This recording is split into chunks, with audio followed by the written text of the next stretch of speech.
আলাইকুম। আমরা solar on inverter একটা 2000V এর লোড টেস্টিংটা দেখাবো।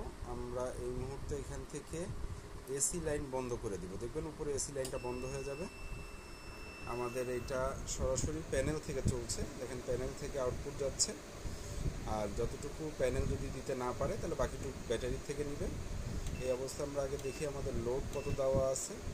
লোড দেওয়া আছে পুরা 1590 ওয়াট, 1.59 কিলোওয়াট। 1600 ওয়াট লোড দেওয়া আছে। লোড 90%, 99% লোড দেওয়া। আমরা একটু লোড বাড়াই দিই। আমরা যদি এখন একটু লোড বাড়াই তাহলে দেখেন 110% লোড যদি নেয় তাহলে সেক্ষেত্রে লোড আছে 1700 ওয়াট। ওভারলোড সিগন্যাল দিচ্ছে, আমরা লোড কমায় দিই। লোডটা কমায় দেওয়ার সাথে সাথে ও আবার 1600 ওয়াটে নেমে গেলে অটোমেটিক্যালি ওভারলোড সিম্বলটা চলে যাবে। এই 1600 ওয়াট লোড আমরা কিভাবে দিতে পাচ্ছি? 1600 ওয়াট লোডটা আমরা চালাচ্ছি হলো সরাসরি প্যানেল থেকে। দেখেন আমাদের প্যানেল কত দিচ্ছে। আমাদের উপরে প্রায় 1600 ওয়াট প্যানেল আমরা কানেক্ট করে রেখেছি। আবহাওয়া খুব বেশি সান ভালো না, সেই অবস্থাতেও আমাদের মোটামুটি 1260 ওয়াট লোড আসতেছে বা 1250 ওয়াট আসতেছে প্যানেল থেকে।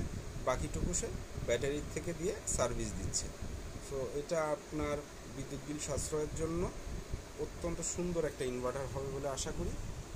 আপনাদের সবাইকে শুভেচ্ছা। আসসালামু আলাইকুম।